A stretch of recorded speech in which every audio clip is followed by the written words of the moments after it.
कहानी के शुरू में हम दो दोस्तों को देखते हैं, जिनमें से एक का नाम सोफी था। वो अपने साथ अपनी एक दोस्त को लेकर अपने बचपन के दोस्त के घर जा रही थी, जिसने अपने घर में सभी दोस्तों के लिए पार्टी रखी हुई थी। सोफी के दोस्त उसकी फ्रेंड बी के बारे में नहीं जानते थे, इसलिए वो काफी परेशान थी। बी ये सोच रही थी कि सोफी के दोस्त उसे न जाने किस नजर से देखेंगे, उसके साथ कैसा बर्ताव करेंगे, क्योंकि बी एक गरीब लड़की थी पर सोफी और उसके दोस्त काफी अमीर थे। लेकिन सोफी उससे ये कहती है, फिक्र नहीं करो, मेरे दोस्त तुम्हें बहुत पसंद करेंगे।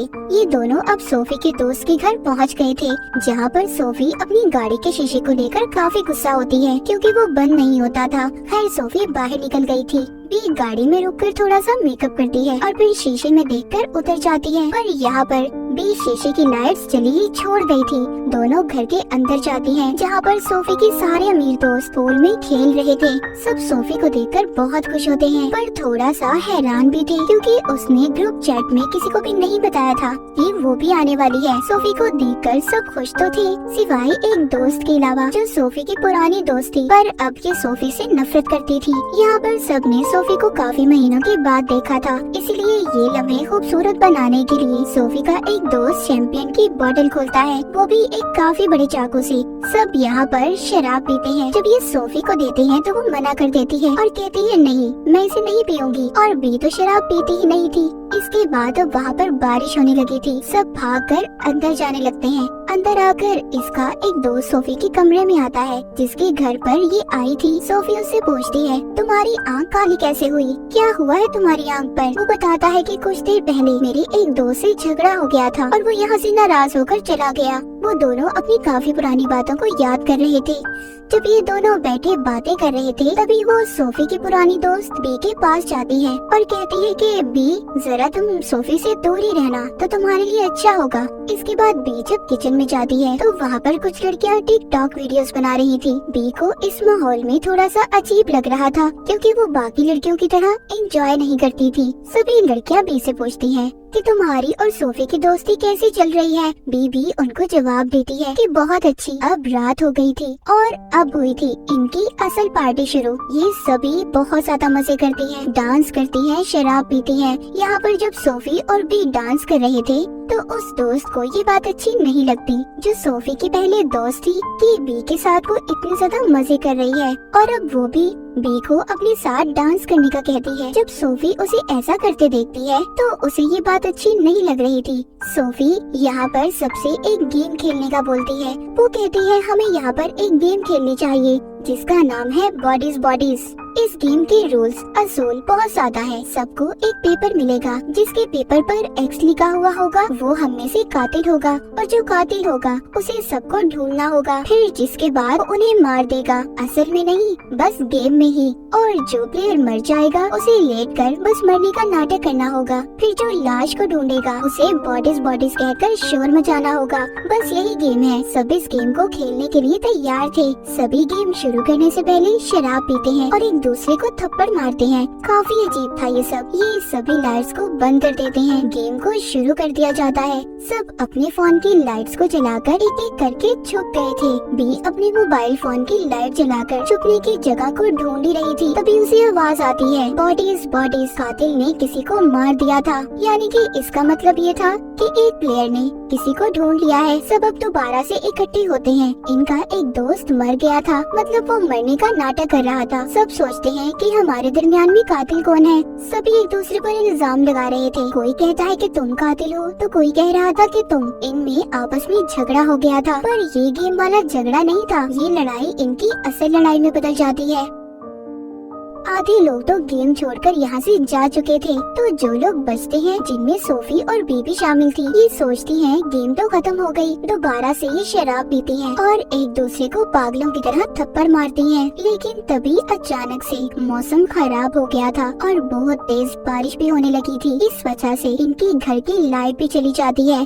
सब लड़कियाँ परेशान हो गई थी, सोचती है कि लाइट को वापस कैसे लाना चाहिए। ये अब एक कमरे में जाती हैं, जब भी खिड़की की तरफ जा रही थी तो वो सोफी के दोस्त को देखती है जिसने अपने घर में पार्टी रखी हुई थी। उसकी गर्दन से खून आ रहा था। बी के चिल्लाने पर जब बाकी लड़कियां भी वहाँ पर आती हैं कि हुआ क्या है, पर उनका वो दोस्त वहाँ पर मर चुका था। सब बहुत ज्यादा घबरा रही थी और सोचती है कि क्या सच में यहाँ पर कोई कातिल मौजूद है। वो मदद के लिए फोन करने की भी कोशिश करती हैं, पर नेटवर्क भी नहीं था। इसीलिए अब ये सभी सोफी की गाड़ी में जाती हैं ताकि सामने वाले टाउन में जाकर वो मदद ला सके। लेकिन पता चलता है कि गाड़ी की बैटरी भी डेड हो गई थी क्योंकि बी ने जाते हुए लाइट्स को जला छोड़ दिया था। अब उनके पास गाड़ी भी सिर्फ एक ही थी क्योंकि सोफी के सारे दोस्त अपने एक दोस्त के साथ यहाँ पर आए थे जो नाराज होकर यहाँ से अपनी गाड़ी लेकर चला गया था। इनके पास कोई दूसरा रास्ता नहीं था, इसीलिए सब लड़कियाँ घर के अंदर वापस आ जाती हैं और उनमें से उसी दोस्त को जो सोफी से नफरत करती थी तभी उसे एक बड़ा सा चाकू मिलता है जिस पर खून भी लगा हुआ था। वहीं पर एक दोस्त इनसे कहती है क्या पता हमारा वो दोस्त वापस आ गया हो जो झगड़ा कर चला गया था और उसी ने आकर इसको मार दिया। पर जो दोस्त सोफी से नफरत करती थी वो ऐसा नहीं मानती कि ऐसा कुछ हुआ होगा। तभी ये अपने उस दोस्त के बारे में पूछती है जो सबसे पहले गेम छोड़कर चला गया था। वो कहती है उसने तो हमें कहा था कि वो सो रहा है और हम लोग कितना चिल्लाए वो फिर भी नहीं जागा। सब उस पर शक कर रही थी कि जरूर उसी ने मारा होगा, लेकिन उसकी जो दोस्त थी जो उसे अपने साथ यहाँ पर लाई थी कहती है वो ऐसा नहीं कर सकता, वो क्यों मारेगा किसी को। सब उसकी दोस्त से पूछती है तुम्हें कितना वक्त हुआ है उस लड़के को जानते हुए। वो कहती है अभी बस कुछ महीने पहले हम मिले थे और अब उस लड़की को भी पता चलता है कि काफी कुछ है जो वो उसके बारे में नहीं जानती थी। वही लड़की अपने दोस्त का नाम लेने लगती है। तभी सोफी की दोस्त उसका मुंह बंद कर देती है क्योंकि सबको यकीन हो गया था कि वो ही असल कातिल है। वो चारों काफी परेशान हो गई थी। वो उस लड़के को ढूंढते हुए कमरे में आती है पर वो वहाँ पर नहीं था। तभी उन्हें पता चलता है कि उनकी एक दोस्त भी गायब थी। ये जब उस लड़के के बैग को चेक करती है तो उन्हें उसके बैग से बहुत कुछ मिलता है जिसमें एक चाकू भी था। वो सोचती है कि अगर ये कातिल नहीं है तो इसने ऐसी चीजें अपने बैग में क्यों रखी है। फिर इनको अपनी वो दोस्त भी मिल गई थी जो गायब हुई थी। उसको पागलों वाले दौरे पड़ रहे थे। ये उसको दवाई देती है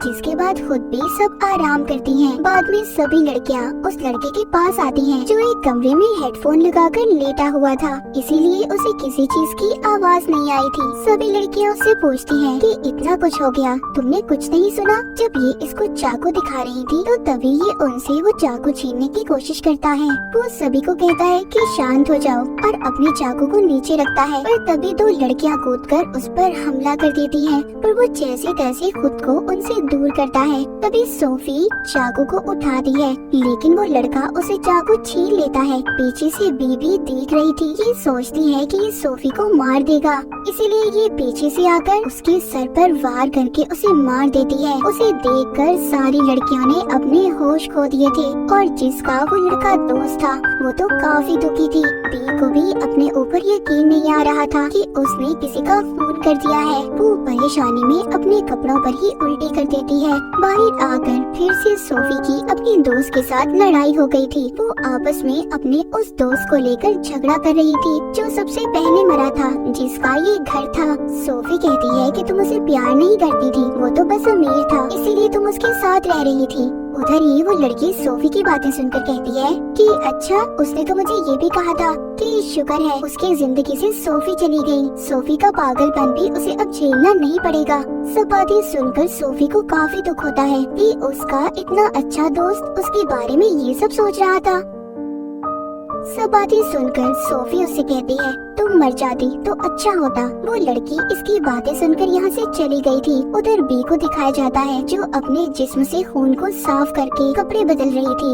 ये अब सभी अलग अलग हो चुकी थी और सब एक दूसरे को ढूंढ रही थी। तभी अचानक से एक लड़की का पाँव अटक जाता है और वो अपनी दोस्त की लाश पर जाकर गिरती है। ये वही लड़की थी जो सोफी से झगड़ा कर रही थी। अब इनकी एक और दोस्त मर गई थी। सोफी की जो पहली दोस्त थी जो उससे नफरत करती थी कहती है कि अब तो वो भी मर गया जिसको हम कातिल समझ रहे थे। तो असल में कातिल है कौन? इनकी एक दोस्त यहाँ पर कहती है कि तुम लोग मान लो हमारे बीच में ही कोई कातिल है जो हमारी जान के पीछे पड़ा है और हमें उस कातिल को ढूंढना होगा इससे पहले कोई और मारा जाए। अब जवाब ढूंढने के लिए सोफी की दोनों दोस्तें बी पर इल्जाम लगाती हैं क्योंकि वो ही थी जिसके बारे में ये कुछ भी नहीं जानती थी। वो दोनों कहती है हमने तुम्हारे बारे में सर्च किया, तुम्हारे नाम की तो कोई लड़की सोशल मीडिया पर है ही नहीं और तुम्हारा नाम तो यूनिवर्सिटी में भी नहीं है। यहाँ तक कि हमारे दोस्त की लाश को भी पहले तुम्ही ने देखा था। वो लड़की कहती है और तुमने मेरे दोस्त को भी मारा है जिससे मैं प्यार करती थी।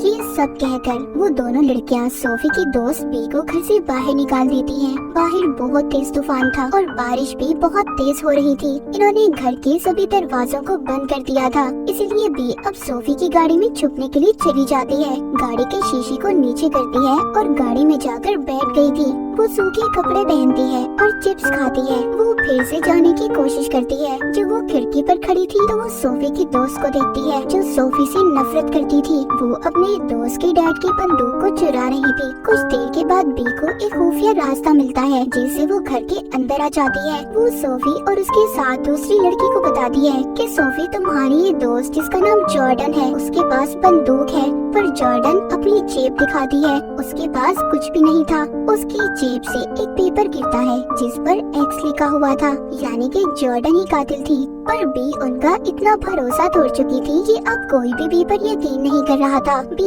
यहाँ पर अब अपना सच सबको बताती है। कहती है मैंने यूनिवर्सिटी में एडमिशन लिया था पर मैंने अपनी मॉम की वजह से पढ़ाई छोड़ दी। और सोफी मैं तुम्हें ऐसे नहीं बताना चाहती थी इसलिए मैंने तुमसे झूठ बोला। सब बातें सुनकर सोफी बी को गले लगा लेती है। पर तभी जॉर्डन बंदूक निकालती है। कहती है बी ही कातिल है, मैं अभी भी बी को ही कातिल मानती हूँ और मैं इसकी मीठी मीठी बातों में नहीं आने वाली। सोफी कहती है देखो इस बंदूक को दूर करो, तुम ऐसा कुछ नहीं करोगी। पर तभी इनके दरमियान में झगड़ा होने लगता है और इनकी लड़ाई अब ऐसी थी कि सब एक दूसरे के राज खोलने लगती हैं। वहीं पर इनकी एक दोस्त जॉर्डन से कहती है कि तुम इतनी भी अमीर नहीं हो जितनी बनती हो। इस बात पर जॉर्डन को गुस्सा आ जाता है और वो गुस्से में उसके पैर पर गोली चला देती है। वो लड़की अब चीख चीख कर यही कह रही थी कि जॉर्डन ही कातिल है। इनके दरमियान में अब लड़ाई होने लगती है। इसी लड़ाई में गोली उसी दोस्त को लग गई थी जिसके पाँव में पहले जॉर्डन ने गोली मारी थी। वो अब मर चुकी थी। पर अब जॉर्डन अपनी जान बचाने के लिए जब ऊपर जाती है तो इसके पीछे सोफी भी जा रही थी। इससे बंदूक लेने की कोशिश कर रही थी, लेकिन जब बी ये देखती है तो वो जॉर्डन का गला पकड़कर उसे नीचे गिरा देती है। जॉर्डन मरने से पहले बी से कहती है कि सोफी का फोन देखो, वो तुम्हें धोखा दे रही है। अब सिर्फ बी और सोफी बचे थे। इनके 5 दोस्त मर गए थे। बी को भी सोफी पर यकीन नहीं था, इसलिए ये रात उससे छुपकर गुजारती है। जब सुबह होती है तो बी बाहर निकलती है। बारिश भी बंद हो गई थी। पीछे से सोफी आकर उसको गले लगाती है। बी के पास जॉर्डन की बंदूक थी। वो उससे कहती है पहले अपना फोन दिखाओ, पर इस बात पर वो नहीं मानती। तभी उनका झगड़ा होने लगता है और दोनों जाकर पूल में गिरती हैं। बी जब बाहर आती है तो उसे एक फोन मिलता है, लेकिन ये फोन सोफी का नहीं था, ये सोफी के दोस्त का था जिसके घर में ये दोनों पार्टी में आई थी। बी उसकी फोन को अनलॉक करती है, जिसके बाद दोनों एक वीडियो को देखती हैं जिसमें वो एक शराब की बोतल को बहुत बड़े चाकू से खोल रहा था, पर गलती से वो उसकी गर्दन पर लग गया। उसका गला कट गया और उसी की वजह से उसकी मौत हुई थी। यानी कि यहाँ पर कोई कातिल था ही नहीं। जितने भी लोगों की जान गई सब बेकार में मारे गए। तभी वहाँ पर सोफी का वो दोस्त आता है जो झगड़ा कर चला गया था। वो वहाँ पर पड़ी जब लाशों को देखता है तो सोचता है कि आखिर यहाँ पर हुआ क्या था। तभी बी देखती है फोन में सिग्नल्स आ गए थे और लाइट भी आ गई थी। तो यहाँ पर बेचारे जितने भी दोस्तों की जान गई सब बेकारी में मारे गए। ना तो कोई कातिल था और ना ही उनके मरने की कोई वजह, ना कोई दुश्मनी। बाज दफा हम ऐसी गलतियाँ कर जाते हैं जिस बारे में हम खुद भी नहीं जान पाते कि हम कर क्या रहे हैं। तो कुछ भी करने से पहले उस बात का जरूर पता करें कि आखिर असल बात क्या है। और इन दोस्तों ने जो गलती की ये अपनी जान से गए, या फिर ये कह लें ये इनकी बेवकूफी थी। और इसी के साथ ही कहानी यहीं पर खत्म हो जाती है।